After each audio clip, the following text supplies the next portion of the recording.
tema do nosso estudo de hoje é a guerra pela justiça, a partir do texto de Gênesis, capítulo 14. Olha aí, estamos avançando. Eu queria pensar nesse tema, né, a guerra pela justiça, a partir da ideia de que muitas vezes, nós agimos de forma certa pelas razões erradas, né? E o ideal mesmo, aquilo que Deus espera de nós, e esse em si é o nosso desafio, é agir certo pelas razões certas, né? E nesse sentido, nós devemos agir para que aquilo que a gente faça seja sempre visando a glória do nome de Deus. Mas às vezes, né, e essa é a nossa luta, né, nós às vezes agimos e fazemos determinadas coisas certas, mas visando outros interesses, né? Outros interesses que boa parte das vezes não trazem glória ao nome de Deus, às vezes trazem mais divisão e problemas do que de fato unidade e amor um pelo outro. E nesse sentido, o que nós vamos encontrar no capítulo 14 do livro de Gênesis é um relato bem interessante, porque você tem um pano de fundo de uma guerra, mas que, na verdade, a grande questão aí está na atitude desses personagens principais envolvidos nessa guerra, né? Porque qual deles, né, buscou de fato a justiça, agiu de forma certa, pelo que é certo, ou seja, buscando a justiça, buscando a glória do nome de Deus, e qual agiu para apenas visar os seus próprios interesses, né? Então, esse capítulo tem muito a nos ensinar. Por isso que o tema da nosso estudo de hoje é esse, né? A guerra pela justiça. Eu convido você a abrir a palavra, né? Gênesis capítulo 14. Nós vamos fazer a leitura do capítulo todo, certo? Diz assim a palavra do Senhor, a partir do verso 1 do capítulo 14 de Gênesis.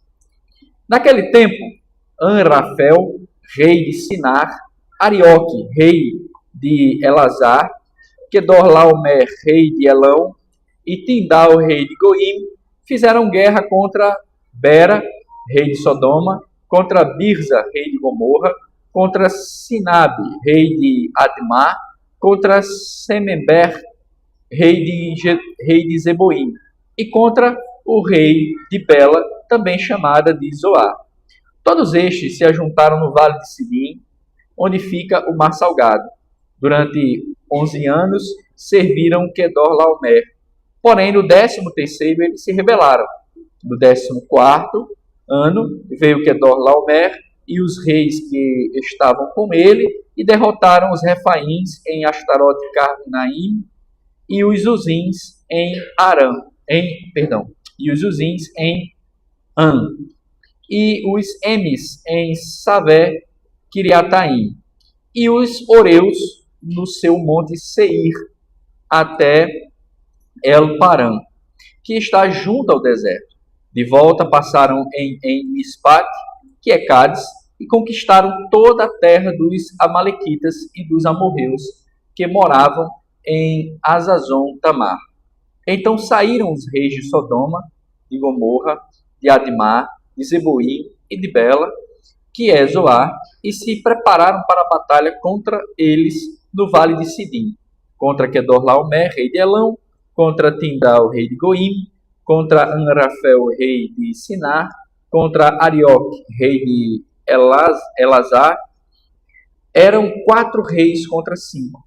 Ora, o vale de Sidim estava cheio de poços de betume. Os reis de Sodoma e de Gomorra fugiram, alguns caíram nesses poços e os restantes fugiram para um monte. Os reis vitoriosos pegaram todos os bens de Sodoma e de Gomorra e todo o seu mantimento e se foram. Apossaram-se também de Ló, sobrinho de Abrão, que morava em Sodoma, e dos seus bens, e partiram.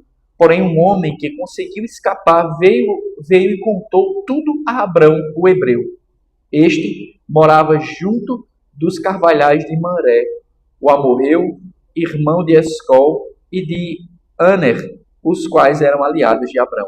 Quando Abrão soube que o seu sobrinho estava preso, fez sair 318 homens dos mais capazes, nascidos em sua casa, e perseguiu os inimigos até Dan.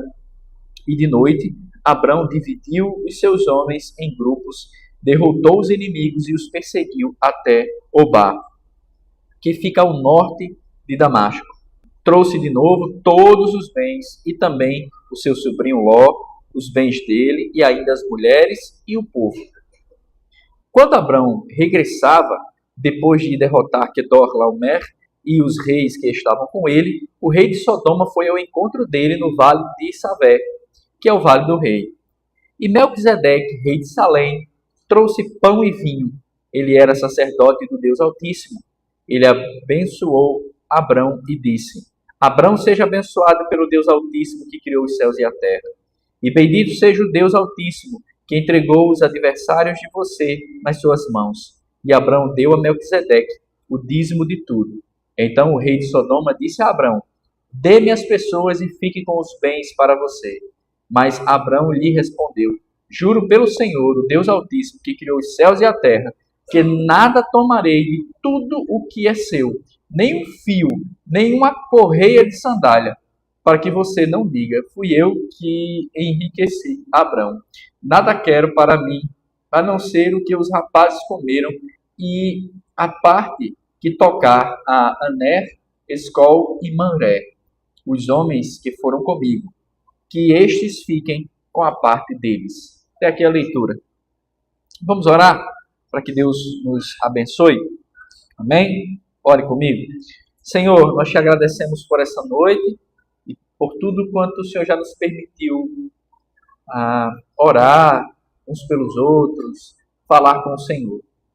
Rogamos agora em nome de Jesus que o Senhor fale ao nosso coração, nos ajude a ouvir tua voz, que a tua palavra possa nos ensinar as razões certas para lutarmos pela justiça e adorarmos ao Senhor com as nossas vidas, ações, pensamentos e palavras. Repreende o mal, guarda-nos em teu nome, fala conosco. Assim nós oramos em nome de Cristo Jesus. Amém.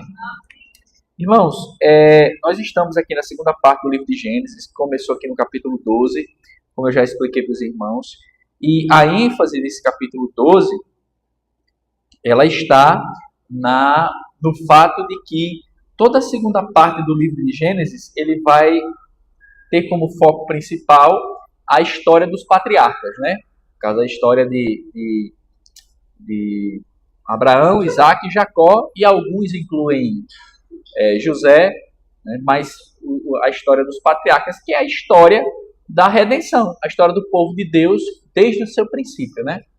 Por isso que está adequadamente colocado aqui no livro de Gênesis, que trata das origens. No capítulo 13, que nós estudamos na quinta passada, nós tratamos sobre visão ou audição, fazendo a pergunta, né, qual desses sentidos guia as nossas decisões, né, as nossas escolhas.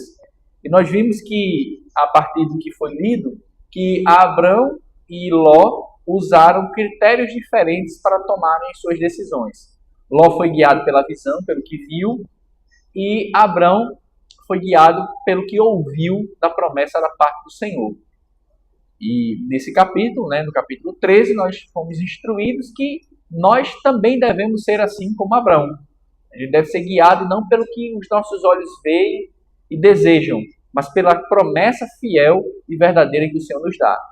Esse é o critério que deve valer para as nossas escolhas. E na sequência dessa narrativa, nós somos apresentados às consequências das escolhas de Ló ainda. Aqui, ainda mais para frente aqui, né, nós vamos ver alguns desdobramentos ainda na vida do próprio Ló. Porque nós vamos ver que as escolhas que Ló fez ao longo da vida dele o fizeram se afastar da presença do Senhor, em certo sentido, né? Mas também o fizeram sofrer determinadas consequências, né? Pelas suas escolhas. aqui não vai ser diferente. Aqui, nesse capítulo 14, nós somos apresentados nesse contexto aí de uma batalha, né, de uma guerra, e essa batalha vai nos apresentar uma guerra, no caso aqui, pela justiça, fundamentadas a partir de uma escolha que vai ser direcionada ou para uma escolha para se fazer aquilo que é certo pelo que é certo, ou a escolha de se fazer o que é certo por outras causas, né? Com outras finalidades. Um ponto interessante aqui, eu até passei um tempo pesquisando sobre isso em casa, até cheguei a comentar com Débora, que para quem gosta do Senhor dos Anéis, né, como eu, tem um livro chamado O Hobbit, e aí, no finalzinho do livro, conta-se a batalha dos 5 reis, né? E aí eu fiquei assim, e o J.R.R. Tolkien, né, o cara que escreveu O Senhor dos Anéis, ele era um católico muito fervoroso, né?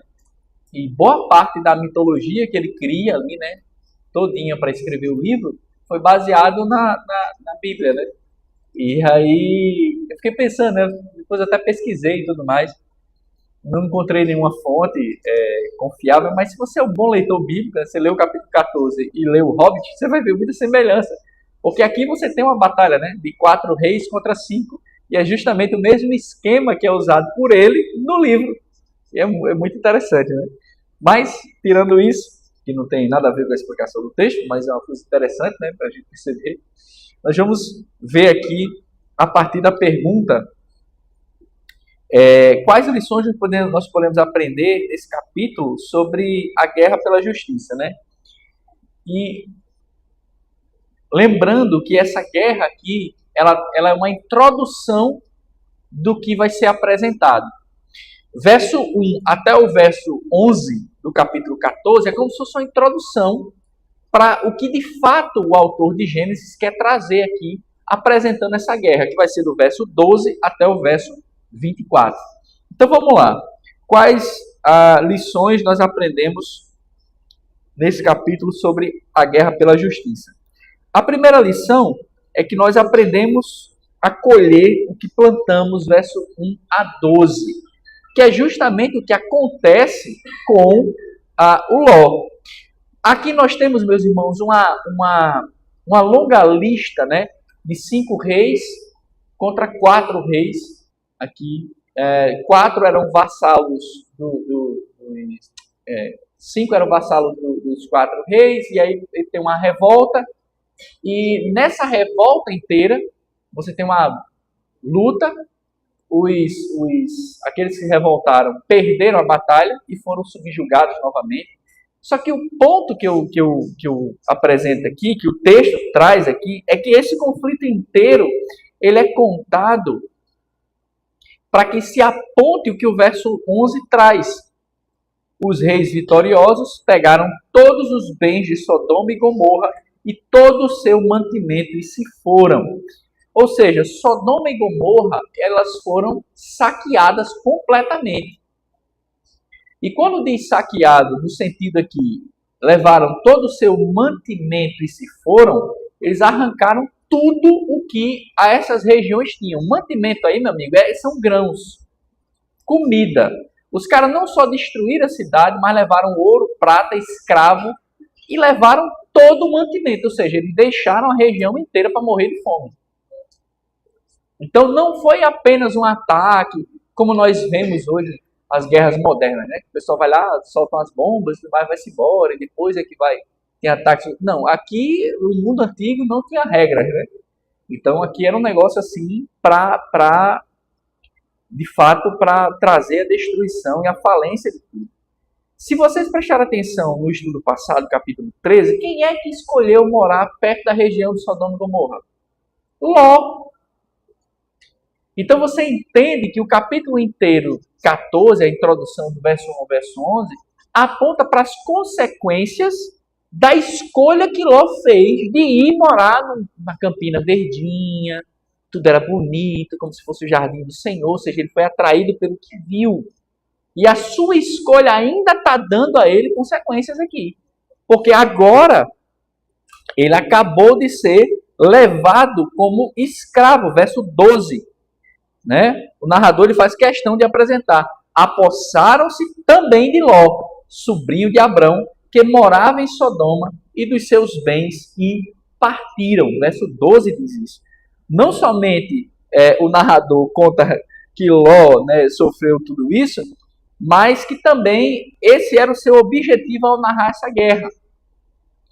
Eu trouxe no final da aula, né, vou mostrar para vocês aqui, eu trouxe um mapa, né, um mapa do mundo antigo, e aí eu vou apresentar mais ou menos onde é que foi ali a região dessa luta e tal, que aconteceu. A gente não sabe ao certo, mas provavelmente esses reis aqui, que são primeiro narrados aqui, né, Anrafel, Siná, Arioque e Elazar, que são guiados pelo Kedor Laomer, eles são ali hoje onde é o Iraque, o Irã, eles são ali o Oriente Médio, próximo ali ao Oriente, né? E esses outros reis que são apresentados, né, como sendo aqueles que vão se revoltar contra esses primeiros 5, né? Esse verso 2 aqui.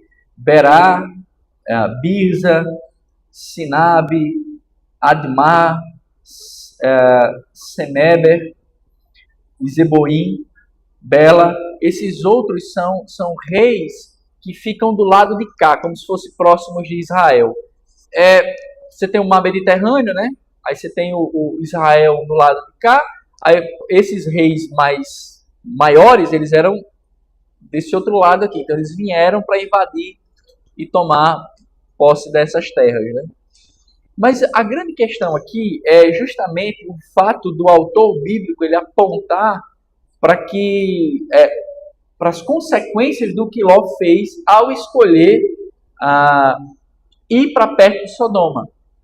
A escolha de Ló deu a ele os frutos que ele está colhendo agora.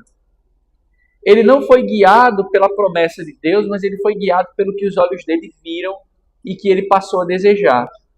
E esse desejo dele legou a ele as consequências de quê? De que ele está desfrutando agora. Por isso que a primeira lição que a gente aprende é que tudo que nós colhemos é porque foi o que nós plantamos anteriormente. Isso é um princípio bíblico e um princípio quase universal, né? Que o que nós semeamos, nós colhemos. Ló quis plantar prosperidade, bênçãos, estabilidade, mesmo que isso, como diz o capítulo 13, que nós estudamos no texto passado, mesmo que mesmo que as pessoas para onde ele foi próximo, fossem pessoas que Deus as considerava más, né? Ou seja, mesmo que ele fosse para perto de pessoas que desagradavam a Deus, ele não quis saber disso. Ele só quis ver vantagem. O que eu vou ganhar com isso? O que eu ganho? O que eu vou levar de vantagem? Então ele foi guiado pelo que ele viu, ele foi guiado pela possibilidade de ganhar, e o que ele ganhou foi o quê?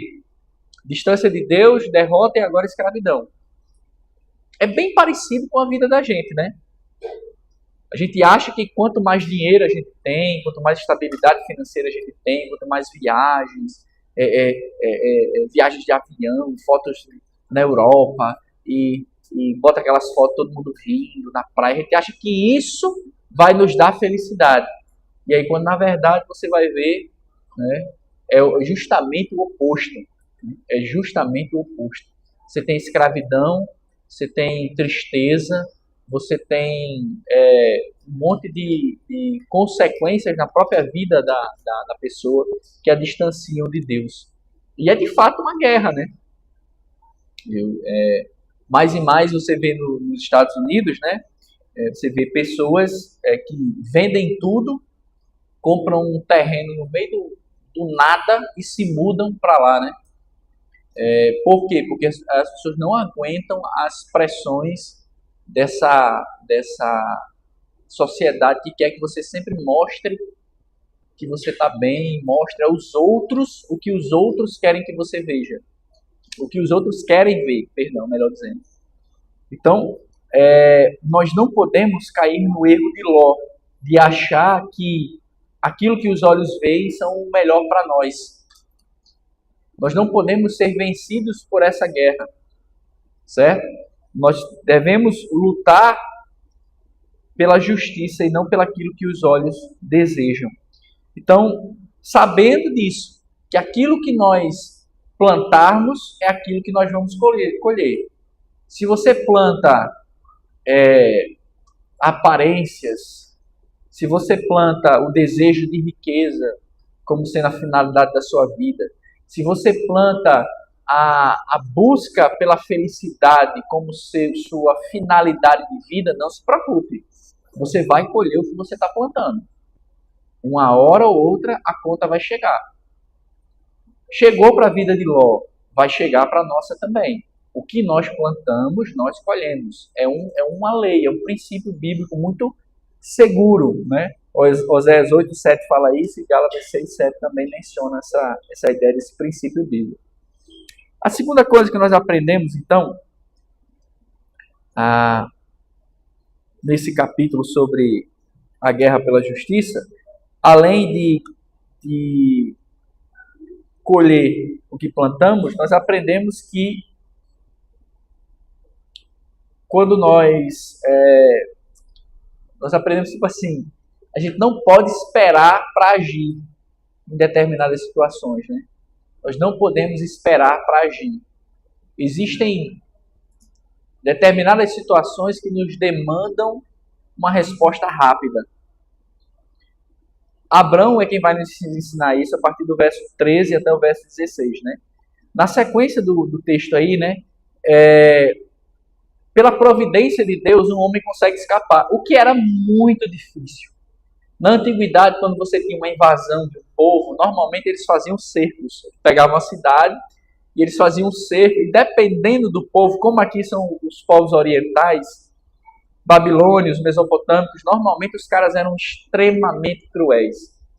Os mesopotâmicos e babilônios, eles tinham um negócio muito... o que eles faziam? A primeira coisa que eles faziam, eles pegavam as fontes de água e apodreciam as fontes de água.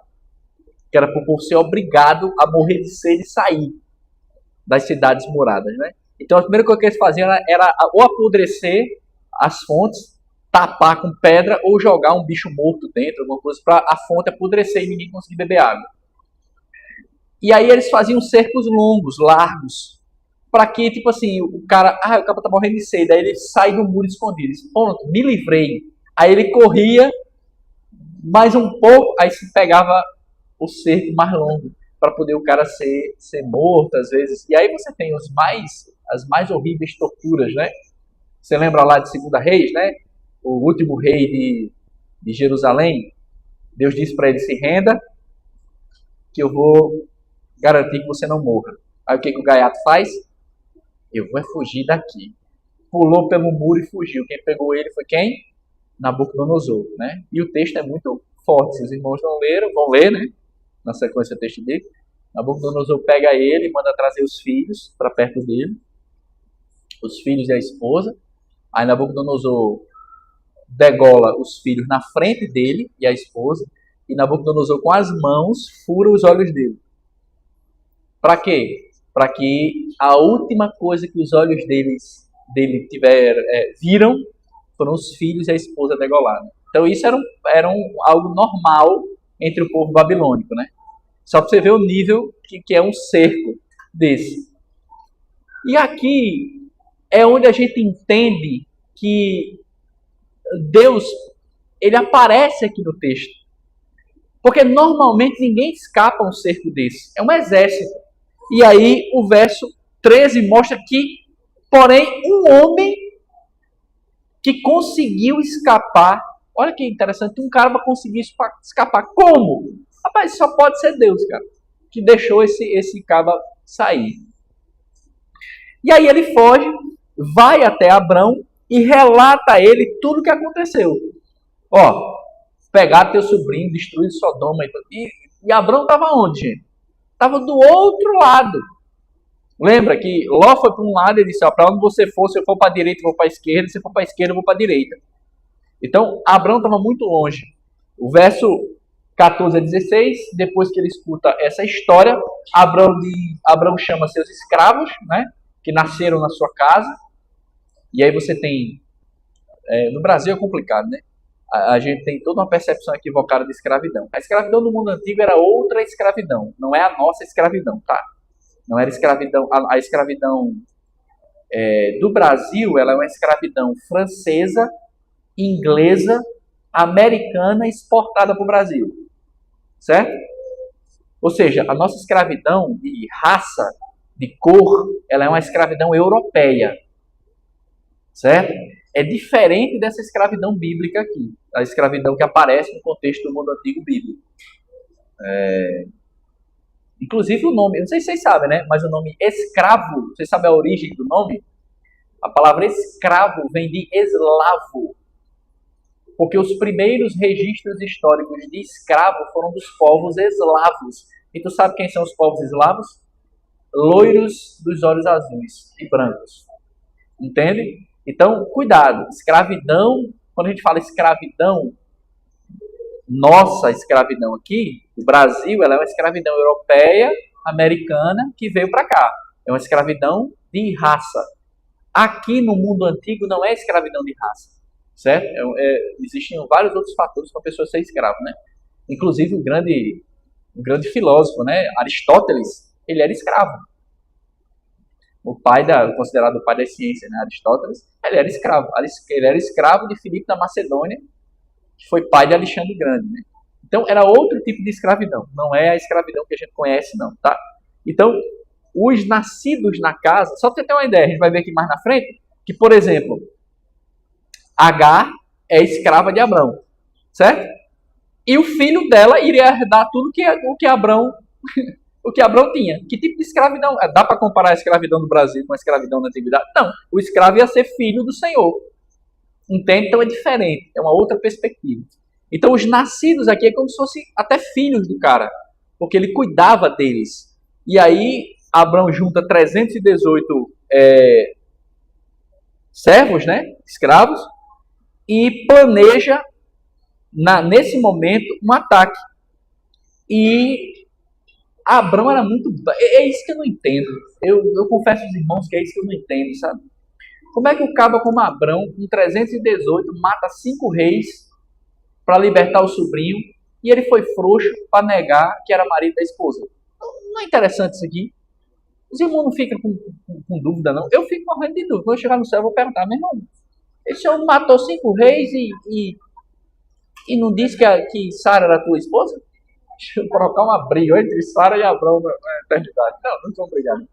Mas para mim é muito, né, contraditório, porque o cara aqui, ele e 318 cara, vão lá, passa o fio da espada, mata todo mundo e salva o sobrinho, né? Mas o ponto para nós é que é o seguinte, e o que tem a ver com essa lição, né? Nós aprendemos a não esperar para agir. Esses versos aqui, do 13 ao 16, eles não podem ser confundidos por nós. Preste atenção. Nós somos pacificadores. Mateus 5, 9 nos diz isso. Mas nós não somos pacifistas. Nós somos pacificadores. Nós levamos a paz. Qual paz? A paz que o mundo não dá. A paz que une o pecador ao Deus Santo. Então nós levamos a paz quando nós pregamos o Evangelho. Mas a gente não é pacifista. Quem é o pacifista? É aquele que, em nome da paz, abre mão dos seus valores, dos seus princípios, cala a boca e tenta passar panos quentes em tudo. Esse é o pacifista. Nós não somos pacifistas. A gente é pacificador. Outro detalhe. Nós devemos vencer o bem, o mal com o bem. Romanos 12, 21 nos ensinam isso. Beleza. Mas nós não devemos nos aliar ao mal. A gente não pode calar a boca e ser conivente com o mal. Outra coisa. Nós somos instruídos pelo Senhor a preferir sofrer a injustiça do que fazer a injustiça. 1 Pedro 3,17 nos diz isso. Certo? Agora, quando nós pensamos em defender o inocente, que na Bíblia é muito claro, né? Aquele que não pode se defender, o pobre, o órfão, a viúva, o que não tem como se defender, aí nós somos levados a agir como leões, certo? Para defender o fraco, aí não, amigão. Aí não tem meio termo, não. Você tem que ir lá e fazer mesmo.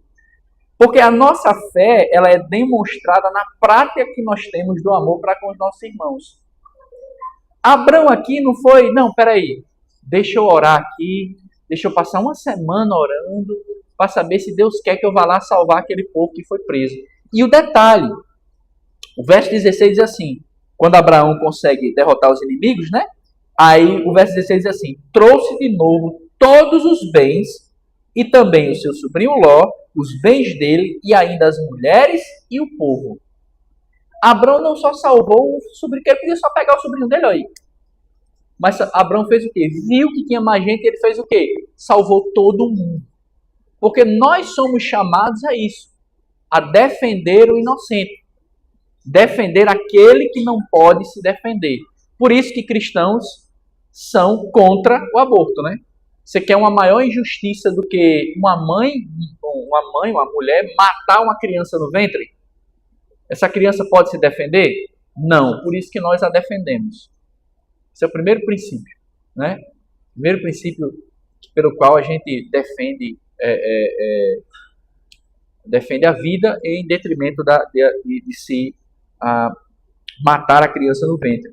Porque nós somos chamados a demonstrar o nosso amor na prática do bem. E essa prática inclui, sim, às vezes, tomar decisões radicais mesmo de ir para a briga se necessário. A gente não puxa briga com ninguém, mas quem puxar, né, a gente sabe se defender. Isso é muito legal na história da igreja.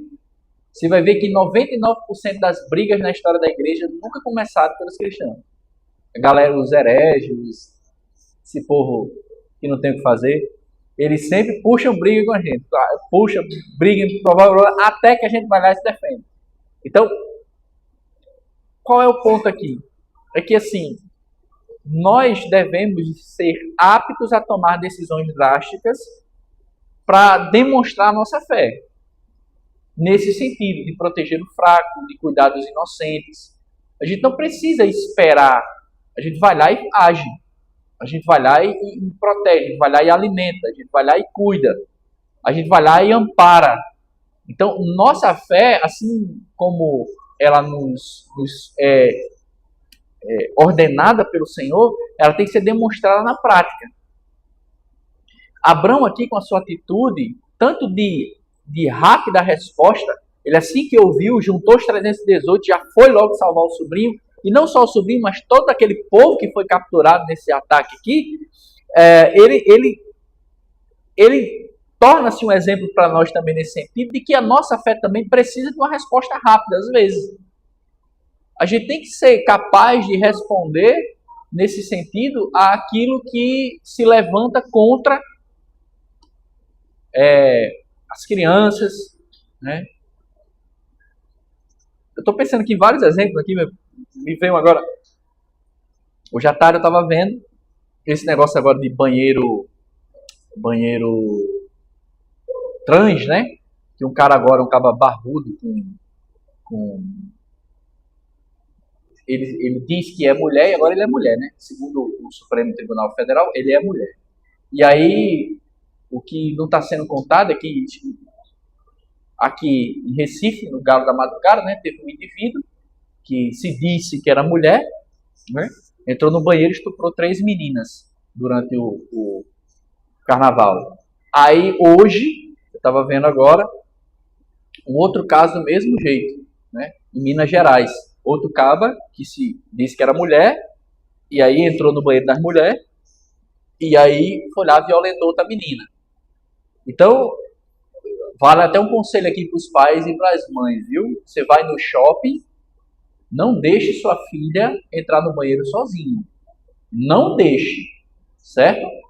Não deixe, porque é um negócio complicado. É um negócio complicado. Então, nesse sentido, nós temos que ter uma resposta rápida, né? Igual a de Abraão, em defesa daqueles que não podem se defender. Em último lugar, nós aprendemos a agir pelo motivo certo, verso 17 a 24. E aqui uma das passagens bem legais, mas também muito difícil, né? Então vamos lá. Nós vemos que no retorno da batalha, Abrão encontra-se com duas figuras que representam duas formas de ação, né? O rei de Sodoma e esse Melquisedeque. O primeiro, que é o rei de Sodoma, verso 17 e verso 21, foi ao encontro de Abrão exigindo deste as pessoas, mas dispondo-se a pagar por elas com os despojos. Os comentaristas dizem aqui que essa atitude desse rei de Sodoma, no verso 17, é uma atitude muito arrogante. Ele chega para Abrão e diz assim, olha, eu quero que você me dê o povo. Pode ficar com despojo, mas eu quero que você me dê. Uma leitura desatenta parece que ele está pedindo porque ele ama o povo. Mas o que está por trás aqui é como se ele quisesse comprar o povo, né? Porque era dele, pertencia a ele, né? Então nós vemos que esse rei de Sodoma, que havia perdido o povo, né? Nesse ataque dessa guerra entre os 5 reis contra 4, ele acha que o fato de Abrão ter ido à guerra para livrar o sobrinho foi apenas uma questão de dinheiro, de lucro. Ele achou que a razão pela qual Abrão foi lá salvar o seu sobrinho foi apenas uma questão financeira.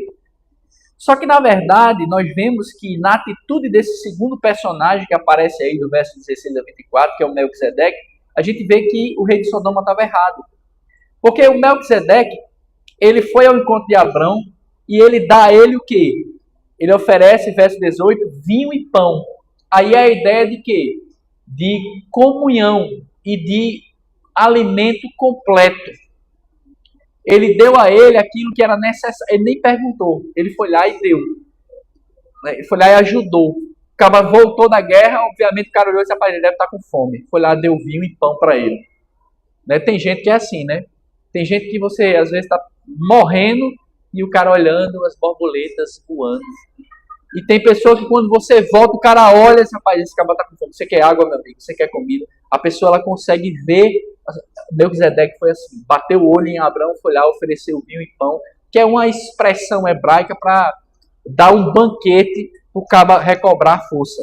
Ele estava vindo com os seus 318 e com todos aqueles que ele recuperou de uma guerra, né? Mas não somente isso. O interessante é que, além do Melquisedeque não querer nada, ele deu vinho e pão, e além de dar vinho e pão, ele ainda faz o quê? Ele ainda abençoa Abrão. Né? E ele abençoa Abrão, dizendo, Abrão seja abençoado pelo Deus Altíssimo que criou os céus e a terra. E bendito seja o Deus Altíssimo que entregou os adversários de você nas suas mãos. E aí Abrão vai lá e oferece a Melquisedeque o dízimo do que ele tinha. Isso é um detalhe interessante. Não foi do que ele pegou, porque ele não foi recuperar o sobrinho pelo que ele iria ganhar. Ele deu do que ele tinha. A ideia de que o dízimo não é do que sobra, mas é daquilo que pertence a você. Esse é um entendimento muito interessante, né? Oferta nunca é do que está sobrando. Oferta é uma expressão do seu coração. Melquisedeque, Abrão aqui deu esse dízimo do que ele tinha, porque era uma gratidão que ele queria expressar a Deus, dando ao sacerdote aqui, né? Ao rei sacerdote Melquisedeque. Ao contrário do rei de Sodoma, ele estava preocupado com o quê? Rapaz, eu pago aí, eu quero todo mundo aí, porque eu pago, eu sei que você foi lá por causa de dinheiro, então eu quero pagar. E aí Abrão fez, rapaz, eu não quero um centavo teu, brother. Eu não quero um centavo seu. Pague os cabos aqui que foram guerrear comigo aqui, paga eles. A mim, eu não quero nada seu. É para você não distorcer e achar que eu fui à guerra por causa de você ou por causa do dinheiro. Eu fui porque eu fui salvar aqueles que não podiam se defender. Tem um ponto aqui interessante. Melquisedeque, né, é uma palavra hebraica, chama rei de justiça. Esse personagem aqui ele só aparece aqui no livro de Hebreus. Boa parte da tradição teológica neotestamentária considera aqui Melquisedeque como alguém que, ou alguém que estava muito próximo a Deus, porque ele é descrito como um sacerdote, né? Ele é rei de Salém e sacerdote do Deus Altíssimo. Só que aí, se você é um bom leitor bíblico, quando é que o sacerdócio é instaurado? Ele é nomeado em Êxodo, ele só vai ser estabelecido em Levítico, e só vai ter o templo finalizado, a tenda, 2 anos depois que os caras saíram do Egito. E isso aqui é uns 400, 500 anos antes da saída do Egito. Ou seja, não existia sacerdócio. E o cara já era sacerdote. E do Deus Altíssimo. Né? Isso aqui é uma dúvida teológica muito grande. Tem gente que vai dizer que isso aqui é uma teofania. O que é uma teofania? É uma aparição de Deus no Antigo Testamento. Aqueles que acreditam nessa interpretação dizem que esse Melquisedeque aqui é Jesus aparecendo aqui no Antigo Testamento. Porque lembra, quais são os ofícios de Jesus que a gente estudou aqui ano passado na escola bíblica? Rei, profeta e sacerdote. Aí o cara aqui, ele é Melquisedeque, chamado rei de justiça. Ele é rei, mas ele também é o quê? Sacerdote. Então as pessoas acreditam que isso aqui é uma teofania, uma aparição de Deus no Antigo Testamento. Eu acho que não. Eu acho que não é. Eu acho que é alguém que é amigo de Deus e que é um sacerdote de Deus. Ah, pastor, mas não tem sacerdócio. Bom, eu não sei. Mas não há muita indicação de que esse aqui, de fato, seja uma aparição de Deus no Antigo Testamento, né? A gente vê outras aparições, né? Por exemplo, a gente leu agora o anjo do Senhor, quando aparece a Manoá, o pai de Sansão. Né? Ele aparece, aí Manoá oferece, simples, né? Faz uma jantinha para ele básica, né? Faz uns bolos, uns pão uns pão sem fermento, faz um caldo de carne e mata um cabrito inteiro para ele comer, né? Um anjo só. Né? E aí ele vai, ou seja, Deus gosta de comer, né? Aí ele vai embora e leva, o fogo consome o alimento, né? E aí qual é a expressão que o Manoá diz para a esposa dele? Eu vou morrer porque eu vi o anjo do Senhor, porque eu vi ao Senhor. Ali você tem uma indicação direta de que ali é uma teofania. Aqui não. Mas em todo caso é um personagem extremamente interessante. Mas encerrando, meus irmãos, nós devemos fazer o que é certo pelo que é certo, sem esperar nada em troca. Esse é o nosso desafio. Abrão agiu pelo motivo certo. Qual? Salvar aquele que estava indefeso. Ele não esperou receber nada, ele não quis receber nada, ele na verdade, ele deu, né? Ele ofertou ao Melquisedeque e não quis receber nada. Porque a nossa ação enquanto filhos de Deus deve expressar a justiça do Deus que nós servimos. Nós devemos agir sem esperar nada em troca, né? É o que o Senhor Jesus vai dizer lá, aquela parábola lá, né? Vocês chamam os ricos por quê? Porque vocês chamam os ricos para ir para a festa de vocês esperando ser chamado para as festas dele. Eles vão lá e chamam o pobre, chamam os aleijados, chamam os desprezados, porque eles não podem chamar você de volta, porque ele não tem. E assim você vai agradar a Deus. O que esse ensinamento está dizendo? Que é o mesmo que aparece aqui, né, nesse texto que nós lemos. É que nós devemos agir não esperando receber nada em troca. Nós devemos agir de conformidade com a justiça que expressa o nosso Deus. Nosso Deus é justo. E pelo fato dele ser justo, nós devemos expressar nossa gratidão e nosso amor a ele. Para concluir, algumas perguntas aqui. O que você tem plantado com as suas atitudes? Essa é uma pergunta que eu e você nós temos que fazer cada vez que a gente faz algo dentro dos nossos relacionamentos, dentro da nossa casa, dentro do nosso trabalho. Porque tudo que nós fazemos são pequenas sementes. O que você está fazendo? Qual semente você tem plantado? Porque não se preocupe. O que você vai plantar, o que você planta, você vai colher. A questão é saber o que você tem plantado. Tome atitudes certas em momento necessário. Não espere outra hora. Exercite sua fé. Você não tem que esperar. Rapaz, vá lá e faça. Se você tem a oportunidade de fazer o bem, de agir com justiça, não espere, faça. Porque a nossa fé, ela é demonstrada pelas obras que nós realizamos. É o que Tiago diz, né? A fé sem obras, ela é o quê? Morta. Então, se a gente abre a boca e diz que é crente, mas a gente não age, não vive conforme a fé que a gente expressa, a gente é mentiroso. A nossa fé é falsa, né? Então, uma última pergunta. Qual é a nossa plateia? Essa é uma pergunta muito interessante. Para quem você está se mostrando? Quando você faz alguma coisa? Na sua casa, no seu trabalho, na igreja. Abraão fez porque quis salvar o inocente, sem esperar receber ninguém. Boa parte das nossas ações, às vezes, a gente faz visando que os outros, a forma como os outros vão olhar para nós, né? É tipo aquelas mulheres do Instagram, né? Vou orar. Aí ela se filmando, orando e chorando. Oh, Senhor, eu sou tão piedosa. É engraçado, né? Cuidado, Abraão não fez isso. Ele agiu porque quis proteger o inocente, o indefeso, mesmo que isso não lhe trouxesse nenhum lucro.